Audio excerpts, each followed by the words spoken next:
자, 하나님께서는 모세에 이어서 여호수아를 새 지도자로 세우시고 요단을 건너 내가 그들 곧 이스라엘 자손에게 주는 가나안 땅으로 가라라고 명령하십니다. 물론 가나안으로 들어가는 길 자체가 순탄한 길은 아니었기 때문에 하나님께서는 여호수아에게 계속해서 이렇게 말씀하시죠. 마음을 강하게 하고 담대하게 하라.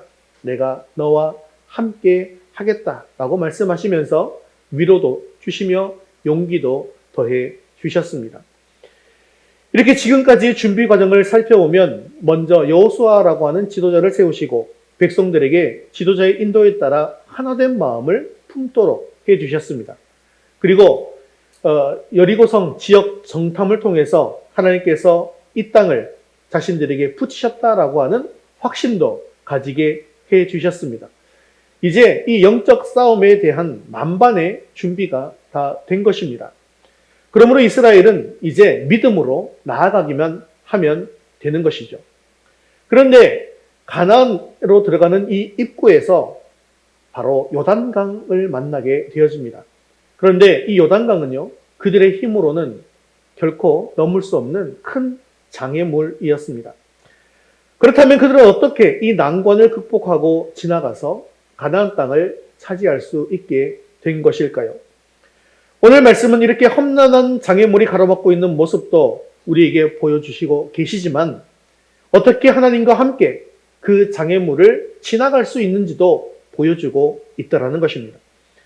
오늘 말씀을 통해서 가로막혀 있는 길 앞에서 하나님께서 하나님의 사람들을 어떻게 인도하시는지 깨닫는 은혜가 우리 가운데 임할 수 있기를 주님의 이름으로 축원합니다. 오늘 본문의 말씀은 정말 놀라운 하나님의 기적이 기록되어져 있습니다. 그 기적은 바로 요단강을 건너는 기적입니다. 홍해를 건너듯이 이스라엘 백성들이 가나안으로 들어가기 위해서 요단강을 건너는 기적의 사건입니다. 하나님은 모세를 세우시고 홍해를 건너게 하셨는데 이번에는 여호수아를 세우시고 요단강을 건너게 하신 것입니다. 사실 우리가 홍해를 건너는 기적은 잘 알고 있는데 요단강을 건너는 기적은 잘 모르고 있는 경우가 허다하죠. 그런데 홍해의 기적이 더 대단한지 요단강의 기적이 더 대단한지는 여러분 오늘 말씀을 통해서 우리가 알 수가 있습니다. 하나님께서는 모세에게 보여준 똑같은 기적을 다시 한 번 더 여호수아에게 보여주심으로 말미암아 하나님은 여호수아에게 모세와 같은 강력한 지도력을 또한 부여해주고 계시는 것이죠. 하지만 더욱더 중요한 것은 가나안으로 인도하시는 분, 그분이 바로 하나님이시다라는 것을 백성들에게 분명하게 말씀해 주시고 계시더라는 것입니다. 우리에게도 언제든지 우리 앞길을 가로막는 인생의 장애물들이 있을 수 있습니다. 그리고 그 장애물은 믿음으로 분명하게 돌파해 나갈 수 있으며 또한 우리의 믿음을 통해서 하나님의 역사가 드러나게 된다는 것이죠. 자, 그렇다고 한다면 오늘 말씀을 통해서 살펴볼 이 내용, 우리 앞에 놓인 요단을 건너는 그 믿음은 과연 어떠한 믿음인지 우리 세 가지를 통해서 살펴보도록 하겠습니다. 우리 첫 번째 같이 읽겠습니다. 하나님께 시선을 고정하고 따르십시오. 3절 말씀 계속해서 읽겠습니다. 백성에게 명령하여 이르되 너희는 레위 사람 제사장들이 너희 하나님 여호와의 언약궤 매는 것을 보거든 너희가 있는 곳을 떠나 그 뒤를 따르라. 아멘. 자, 3절을 보면 관리들이 너희는 하나님 여호와의 언약궤 매는 것을 보거든이라고 이야기하고 있습니다. 이것이 무슨 말입니까? 이제 여호수아의 명령이 떨어지면 레위 제사장들이 언약궤를 맬 것인데 그때를 기점으로 해서 행동을 시작하라는 것입니다. 따라서 이스라엘 백성들이 이제 움직이기 위해서는 항상 무엇을 보고 있어야 되는 것입니까? 언약궤를 바라보고 있어야 되고 이 언약궤에 시선을 고정하고 있어야만 했다는 것이죠. 한눈을 팔지 않고 이제나 저제나 저 언약궤가 언제 메어지고 언제 움직이는가라는 것을 보고 있다가 언약궤가 움직이기 시작하면 그에 따라서 행동해야 했다는 것이죠. 연로하신 부모님을 큰맘 먹고 해외여행을 보내드린 자녀가 여행에서 돌아오신 부모님에게 부모님, 아버지, 어머니 이번 여행에서 좋은 거 많이 보고 오셨습니까? 라고 물었더니요. 부모님께서는 노란 깃발만 보고 왔단다. 이렇게 이야기하시더랍니다. 가이드가 자칫 이 연로하신 어른들이 길을 잃어버릴까봐 자, 이 노란 깃발만 보고 따라오세요. 이렇게 이렇게 얘기했더니 그 노란 깃발만 보고 왔다는 것이죠. 사실은 이것은 우스갯소리로 하는 이야기이지만요. 가만히 생각해 보시면 사실 성도들에게 필요한 것이 바로 이런 자세가 아닐까 생각되더라는 것입니다. 지금 요단강을 건넌 이스라엘 백성들은 오직 언약궤만 보고 건넜습니다. 언약궤가 무엇입니까? 언약궤 안에 무엇이 들어있죠? 하나님께서 직접 써주신 십계명 돌판이 들어있습니다. 또한 이스라엘 백성들을 40년 동안 먹여 살렸던 양식인 만나를 담은 항아리를 넣게 하셨습니다. 그리고 그 이후에는 아론의 쌍난 지팡이도 언약궤 안에 넣도록 하셨습니다. 그리고 성막을 만들게 하셔서 백성들은 지성소에 있는 이 언약궤 앞으로 나와서 자신의 죄를 용서받고 기도도 하고 예배도 드렸던 것이죠. 이 언약궤는 하나님의 임재의 상징이었던 것입니다. 즉, 이 언약궤를 볼 때마다 하나님께서 우리와 함께 하신다. 하나님께서 늘 우리 가운데 계신다. 하나님께서 늘 우리를 인도하신다. 항상 이렇게 고백할 수 있도록 만드는 하나님 임재의 상징물이 바로 언약궤였던 것입니다. 그러므로 이스라엘 백성들에게 언약궤를 바라보라, 언약궤의 시선을 고정하라 라고 하는 이야기는 오직 너희들은 하나님만을 바라보라 라고 하는 의미라는 것이죠. 그렇습니다. 이스라엘이 가나안 땅에 들어가기 위해서는 오직 하나님만을 바라보아야만 했다는 것이죠. 마찬가지로 오늘 우리도 가나안에 들어가기까지 오직 하나님만 바라봄으로 시선을 다른 곳에 빼앗겨서는 안 된다는 거예요. 우리가 가야 하는 가나안이 어디입니까? 천국 아니겠습니까?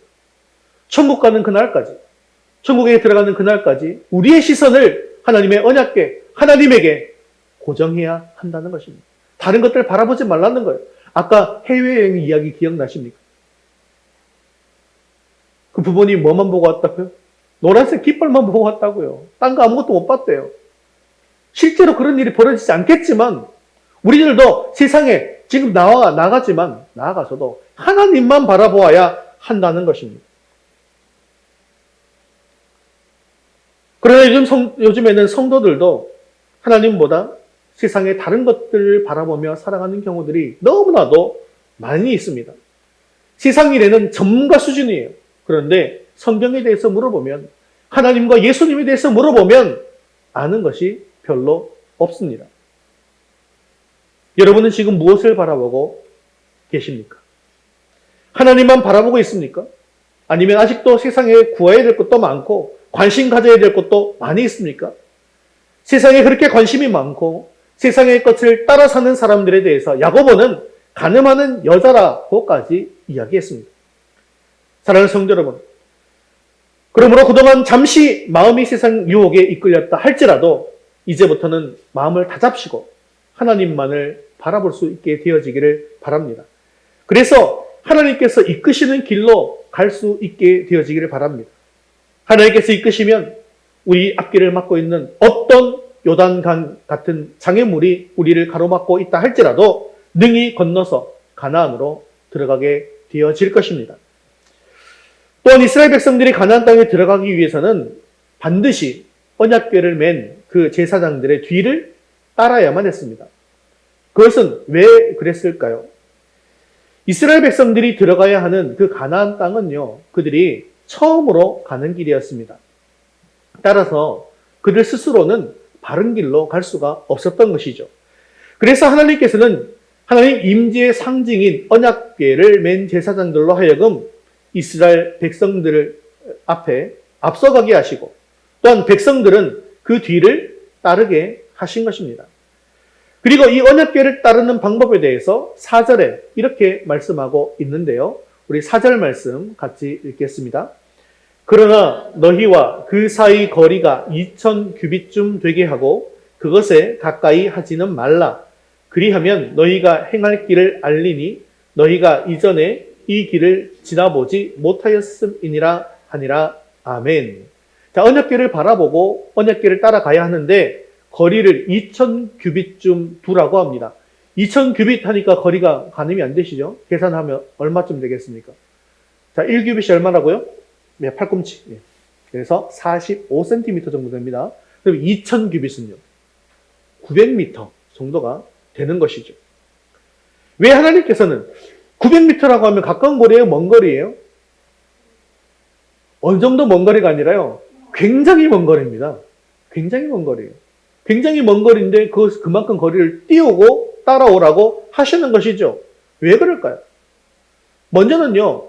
하나님의 이 언약궤는 뭐의 상징이라고요? 하나님 임재의 상징이라고 했잖아요. 하나님 임재는 범접할 수 있는 거예요? 범접할 수 없는 거예요? 범접할 수가 없는 거예요. 그래서 백성들 하여금 범접할 수 없는 하나님의 영광과 위엄을 기억하도록 하시기 위해서입니다. 또한 또 다른 이유가 있는데요. 하나님의 인도를 받기 위해서 무엇을 봐야 된다고요? 하나님의 언약궤를 봐야 돼요. 그런데 지금 이스라엘 백성들의 숫자가 너무 많잖아요. 그런데 언약궤 바로 뒤에 딱 붙어서 따라가면 어떻게 될까요? 앞에 있는 사람들은 언약궤를 볼 수 있지만 뒤에 있는 사람들은 볼 수 있어요? 없어요? 볼 수가 없는 겁니다.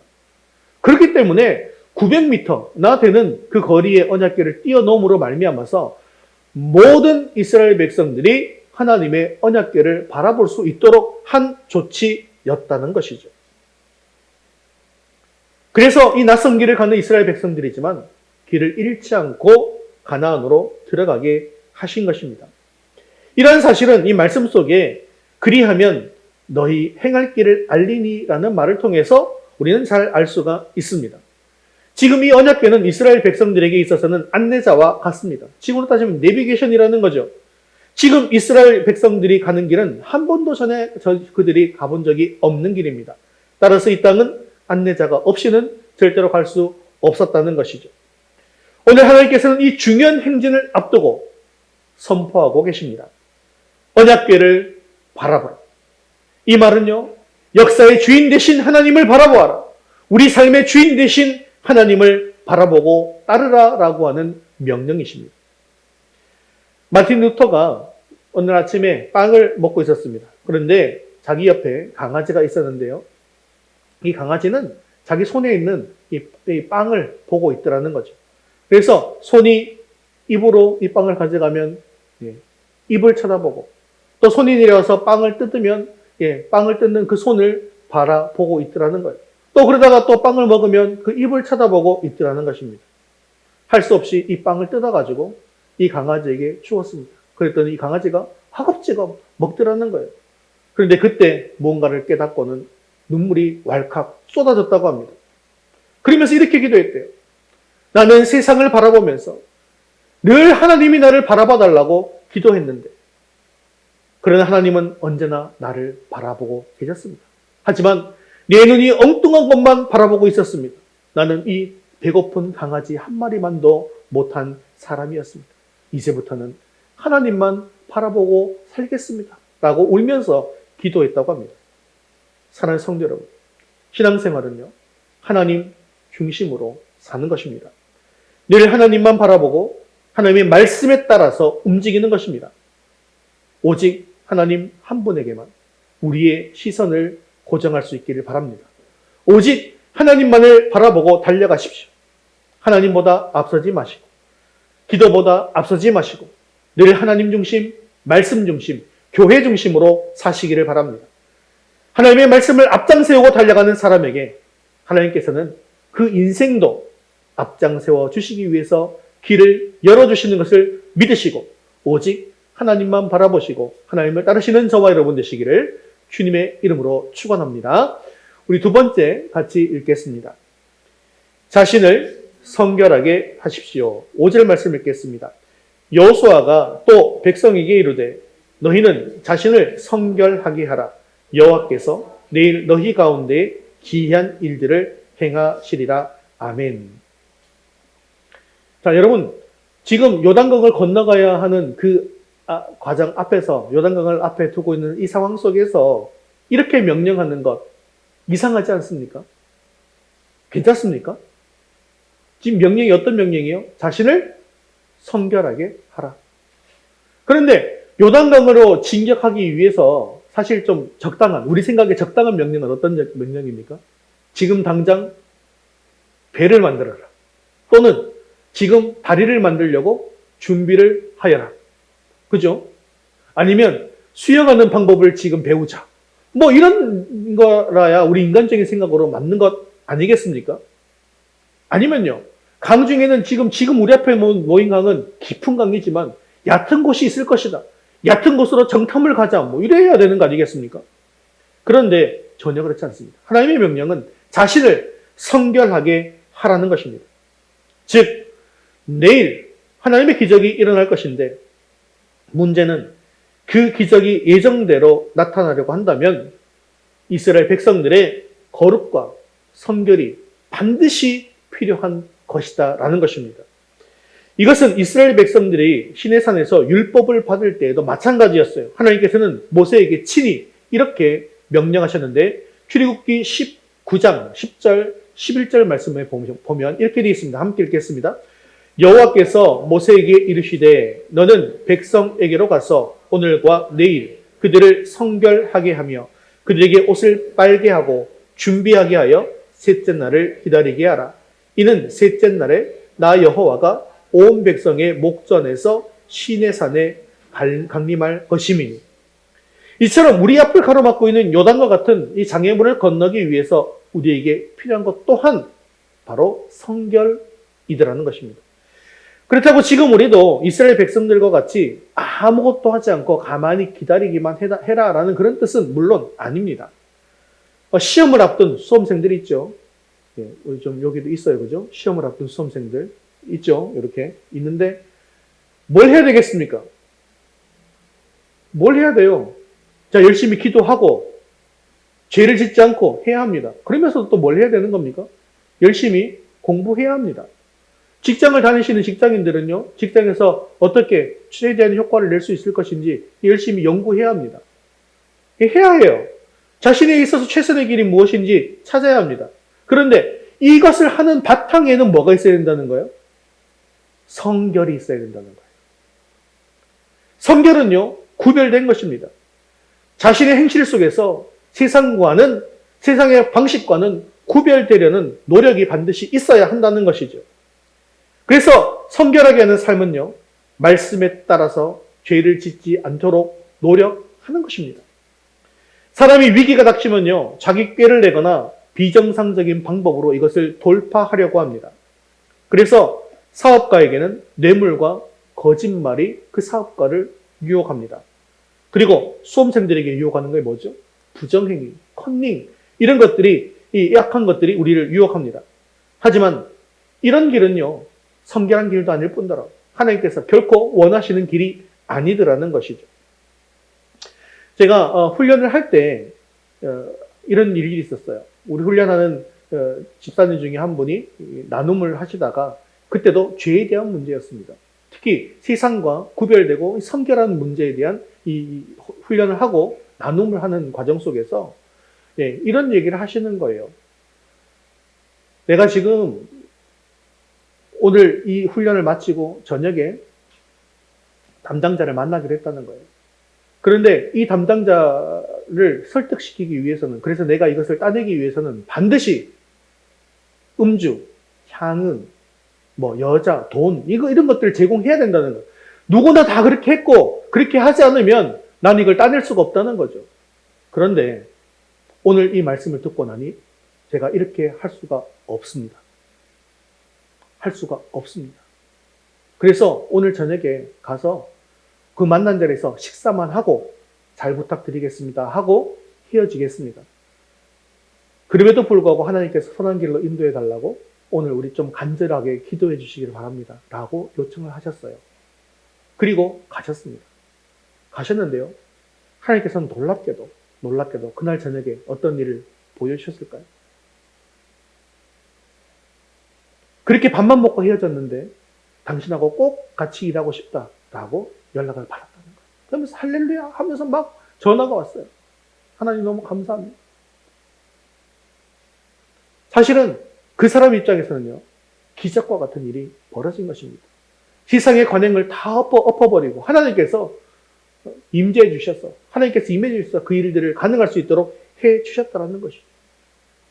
그런데요, 우리가 세상에 따라서 세상들이 다 하는 일이기 때문에 나도 그 일들을 같이 하게 되었을 때, 물론 그래서 그것을 따낼 수도 있고 성공할 수도 있을 것입니다. 하지만요, 그것은 하나님께서 원하시는 일도 아닐 뿐더러 그 결과가 결국은 좋지 않게 되어진다는 사실을 여러분 반드시 기억할 수 있기를 바랍니다. 그러므로 우리가 여기서 반드시 기억해야 할 것은 우리가 성결해야만 하나님께서는 기적을 베풀어 주신다라고 하는 것입니다. 역으로 우리의 불신앙과 부정한 삶은 하나님의 기적이 일어난다는 거야, 안 일어난다는 거야? 일어나지 않는다는 거. 심지어 우리의 불신앙과 이 악한 부정한 삶은요, 하나님의 기적을 막는다라는 것입니다. 예수님께서도 본래 많은 기적을 일으키시려고 계획하시고 자기 고향 나사렛을 방문했습니다. 그런데 그곳에서 기적이 일어났을까요? 아닙니다. 그들이 믿지 않음으로 말미암아 거기서 많은 능력을 행하지 아니하셨다라고 말씀하고 있습니다. 그렇습니다. 우리의 불신앙, 완고하고 완악한 마음, 온전지 못한 행실 이런 것들은 그 자체가 죄일 뿐만 아니라 하나님께서 우리에게 가득가득 부어주시고자 하는 그 은혜조차도 받지 못하게 막는 것이 되더라는 것이죠. 그러므로 우리가 하나님의 은혜를 받고 하나님이 내리시고자 하는 기적을 통하여 쓰임받고자 한다면 언제든지 자신의 행실을 깨끗하게 하고 거룩하게 해야만 합니다. 그래서 사도 바울도 디모데후서 2장 21절에 이렇게 말씀하고 있습니다. 함께 읽겠습니다. 그러므로 누구든지 이런 것에서 자기를 깨끗하게 하면 귀히 쓰는 그릇이 되어 거룩하고 주인의 쓰임에 합당하며 모든 선한 일에 준비함이 되리라. 아멘. 사랑하는 성도 여러분, 이제 자기 자신을 돌아볼 수 있기를 바랍니다. 여러분은 과연 스스로를 하나님의 쓰임에 합당하도록 늘 성결히 하고 내 자신을 깨끗하게 하고 있습니까? 여러분은 과연 지금 당장이라도 하나님께서 요긴하게 쓰실 그런 그릇이 되어 있으십니까? 우리가 하나님께 쓰임받기 위해서는 자신을 깨끗하게 해야 합니다. 이제부터라도 자신의 안과 밖, 마음과 행실을 깨끗하게 하심으로 말미암아 하나님께서 사용하시고자 하는 그 선한 일에 귀하게 쓰임받는 저와 여러분 되시기를 주님의 이름으로 축원합니다. 우리 세 번째 같이 읽겠습니다. 말씀대로 순종하고 헌신하십시오. 6절 말씀 읽겠습니다. 여호수아가 또 제사장들에게 말하여 이르되 언약궤를 메고 백성에 앞서 건너라 하매 곧 언약궤를 메고 백성에 앞서 나아가니라. 아멘. 자, 이렇게 하나님의 말씀대로 제사장들이 언약궤를 메고 백성 앞에 나아가면 하나님께서 일으키시는 놀라운 기적은 어떤 것일까요? 그것은 바로 요단 강물이 멈추어 서는 것입니다. 백성과 제사장들은 여호수아가 명한 그대로를 행했습니다. 백성이 요단을 건너려고 장막을 떠날 때 제사장들은 언약궤를 메고 백성 앞에서 행하였습니다. 그들은 한 발 한 발 요단강 쪽으로 발걸음을 옮겼습니다. 그런데 이것은요, 믿음의 발걸음일 뿐만 아니라 순종과 헌신의 발걸음이었습니다. 그런데 강물을 향해서 그냥 가는 것 자체가 이게 무슨 대단한 믿음과 순종과 헌신의 발걸음을 보여주는 것일까요? 자, 그때가 언제였냐면 곡식을 거두는 시기여서 요단 강물이 언덕에 가득 차고 넘칠 때였습니다. 곡식을 거두는 때는 히브리 달력으로 니산월이고 지금 달력으로 하면 바로 3월과 4월에 해당됩니다. 이때는 북쪽에 헬몬산에 만년설이 있었는데요. 그 헬몬산에 물이 녹아서 흘러내리고 그리고 늦은 봄비가 내림으로 말미암아 이 요단강에는 항상 물이 넘쳤다는 거예요. 언덕까지 넘쳤다는 거예요. 그렇기 때문에 시기적으로는 요단강을 건너기가 매우 어려운 때였습니다. 그런데 막상 제사장들에게 발을 담그도록 명령한 여호수아나 명령을 받은 제사장들의 마음은 인간적으로는 어땠을까요? 여호수아도 심한 이 물결, 험한 물결이 굽이치는 이 요단강을 보면서 과연 이게 되나? 건너갈 수 있나? 이런 불안한 마음이 있었을 수도 있습니다. 어떻게 생각하면 그렇게 막 험하게 흘러넘치는 그 막 넘치고 있는 그 물 속에 발을 담근다고 하는 것은 자살과도 같은 행위일 수가 있다는 것이죠. 하지만 여호수아는 그 의심의 마음을 접어둡니다. 그리고 하나님 말씀 그대로 선포합니다. 언약궤를 메고 앞서 건너라 이렇게 선포합니다.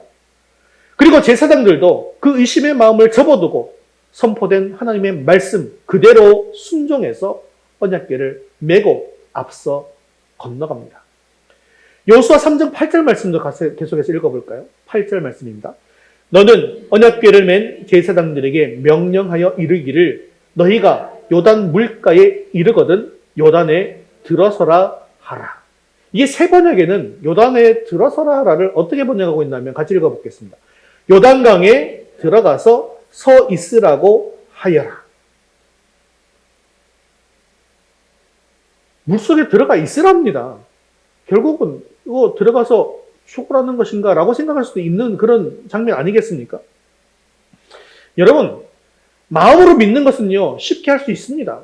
그냥 마음으로 믿어. 그리고 나는 믿습니다. 그냥 쉽게 말할 수 있죠. 하지만 믿는 것을 행하는 데에는 순종의 결단과 헌신이 필요합니다. 지금 저 넘실대는 요단 강물 속에 들어가 서 있으라니요. 사실 말만 들어도 얼마나 두려운 일입니까? 그러나 제사장들은 하나님의 약속의 말씀을 믿습니다. 그리고 그 믿음으로 순종해서 요단강에 발을 들여놓습니다. 사실 이것은요, 믿음이 없이는 불가능한 일이었습니다.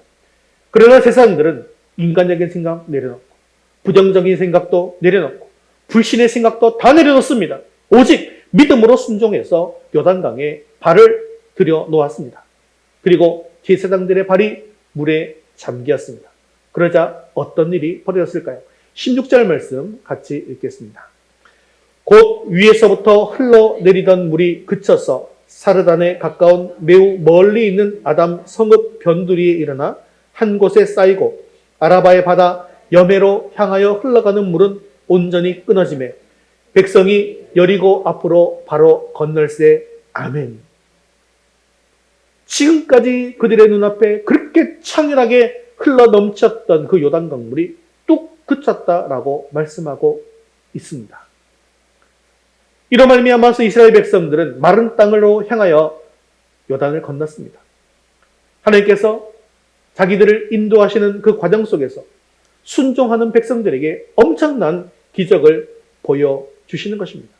그런데요, 여러분, 홍해의 기적과 요단강의 기적은 얼핏 비슷해 보이긴 하지만 엄청난 차이가 있다는 것을 아셔야 합니다.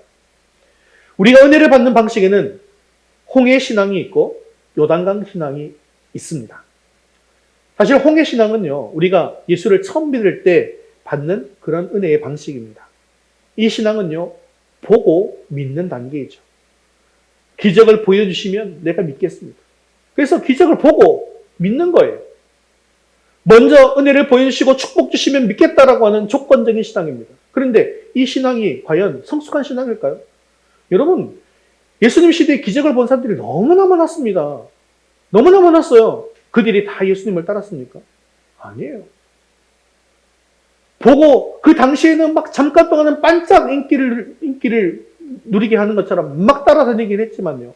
결국 예수님을 십자가에 못 박아라, 못 박아라 외쳤던 사람들이 바로 그 사람들입니다. 즉, 조건적인 신앙이기 때문이죠. 나에게 유익을 주면 믿고 나에게 유익이 안 된다고 한다면 그냥 과감하게 끊어버리는 그런 신앙이 바로 홍해 신앙이더라는 거예요. 이스라엘 백성들이 홍해 신앙을 하는데 어떻게 했어요? 열렬하게 하나님 말을 따랐습니까? 아니잖아요. 나에게 지금 불리한 것이 당치니까 불평하고 원망하고 그렇게 하지 않았습니까?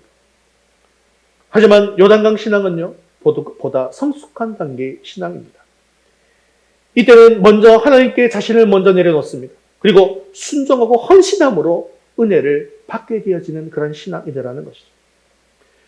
그런데 우리가 반드시 기억해야 할 것은 요단을 지나서 가나안을 향해 가는 백성들은 먼저 순종하고 헌신함으로 말미암아 하나님의 은혜를 받는 이 요단강 신앙이 반드시 필요하더라는 것입니다. 우리 신앙이 오래되면 나태할 때가 있습니다. 하나님이 살아계신지 또한 그렇지 않은 것인지 둔감해질 때가 있습니다. 이런 신앙의 권태를 극복하는 일은요, 방법이 있어요. 그것은 먼저 내가 하나님 앞에 내 자신을 내어놓고 하나님께 드리는 것입니다. 여전히 내게 무슨 기적을 베푸시면 믿겠습니다라고 하는 그런 믿음은 아직도 요단강을 건너지 못한 신앙이라는 거예요. 홍해만 건넌 신앙이라는 것이죠. 연약한 신앙이라는 것입니다. 사랑하는 성도 여러분. 그러므로 내 자신을 먼저 하나님께 드리십시오. 하나님의 약속을 믿으신다면 두렵고 떨리기는 하지만 요단 강물에 발을 내디디시면서 하나님을 위해서 내 자신을 드릴 때에 하나님께서는 그 헌신에 대해서 갑절로 은혜를 베풀어 주십니다. 헌신을 하시되 철저하게 하나님께 헌신하십시오. 요단강 속에 들어가서 서 있어야만 한다는 것입니다. 요단강에 발을 담근 만큼 은혜를 받습니다. 교회 일과 내 인생의 길은 다른 길인 것 같죠? 그렇게 생각될 때가 있지 않습니까? 하지만 결코 그렇지 않습니다. 성경 말씀은 먼저 그의 나라와 그의 의를 구하는 사람들에게 하나님께서 이 모든 것을 더해주겠다고 하시면서 그의 생활과 삶까지도 책임져 주시겠다라고 말씀하십니다. 우리의 모든 인생의 문제까지도 해결해 주신다는 것이죠. 물론 우리는 알 수 없는 길이지만 언약궤로 인도하시는 하나님께서 그 문제를 돌파할 수 있도록 인도해 주실 것입니다. 사랑하는 성도 여러분, 하나님의 말씀을 말씀 있는 그대로 받으시고 말씀에 헌신해 보십시오. 말씀을 지키려고 노력하고 내 자신의 일보다 하나님의 일을 먼저 앞세워 보십시오. 그러면 우리 앞에 있는 어떤 장애물도 능히 뚫고 나갈 수 있는, 요단을 건널 수 있는 그런 기적을 주실 것입니다. 하나님의 말씀에 순종하고 헌신함으로 말미암아 오늘 이스라엘 백성들과 같이 우리가 상상할 수 없는 놀라운 은혜와 축복을 받는, 그래서 요단강을 건너는 저와 여러분 되시기를 주님의 이름으로 축원합니다. 말씀을 맺겠습니다. 사랑하는 성도 여러분, 우리 앞에 요단강과 같은 문제가 가로막가 있다 할지라도 이제는 그 어려운 문제로부터 눈을 떼시고 그 문제를 해결할 수 있으신 하나님께 초점을 맞출 수 있기를 바랍니다. 절대로 문제만 보지 마십시오. 문제 넘어서 이 문제를 다스리시는 하나님을 바라보십시오. 우리가 우리의 시선을 하나님께 맞추고 하나님의 위대하심을 생각하게 되어질 때 우리 앞에 닥친 커다란 문제들이 하나님께서 더 크시기 때문에 그 커다란 문제는 아무것도 아닌 것 같이 작게 여겨지게 된다는 것이죠. 그래서 이스라엘은 여호수아 3장 10절에서 13절 사이에 보면 이렇게 고백하고 있는 것입니다. 같이 읽겠습니다. 또 말하되 살아계신 하나님이 너희 가운데 계시사 보라 온 땅의 주의 언약궤가 너희 앞에서 요단을 건너가나니 온 땅의 주 여호와의 궤를 맨 제사장들의 발바닥이 요단물을 밟고 멈추면 요단물 곧 위에서부터 흘러내리던 물이 끊어지고 한 곳에 쌓여 서리라. 아멘. 여호수아와 이스라엘 백성들은 살아계신 하나님, 온 땅의 주가 우리 가운데 계심으로 요단 강물이 끊어지고 한 곳에 쌓여 서게 된다라고 고백하고 있습니다. 그렇습니다. 온 땅의 주가 되시는 살아계신 그 하나님께서 바로 내 편이시고 나와 함께 하시고 내 길을 인도하신다는 것입니다. 그리고 그 하나님에 대한 믿음이 있다면 우리는 또한 그 믿음을 보여주어야 합니다. 지난주에 선포된 말씀처럼 믿음은 행동하는 것임을 잊지 마시기를 바랍니다. 요단은 아직 갈라지지 않았습니다. 그러나 그 요단에 들어가십시오. 요단이 열릴 줄 믿는 믿음으로 발을 들여놓고 그 고난의 물속으로 담대하게 들어가십시오. 순종하기에 아주 어려운 말씀이지만 순종할 때에 그 길이 활짝 열리고 요단강이 열리게 되어질 것입니다. 우리가 하나님께 시선을 고정하고 언약궤를 따르고 스스로를 성결하게 하고 순종하고 헌신하는 믿음으로 요단강에 발을 내딛고 갈 때 하나님께서 반드시 나를 도와주신다는 사실을 믿으십시오. 그리고 그 믿음으로 말미암아 험난한 요단강을 건너 하나님께 귀하고 아름답게 쓰임받는 저와 여러분 되시기를 주님의 이름으로 축원합니다.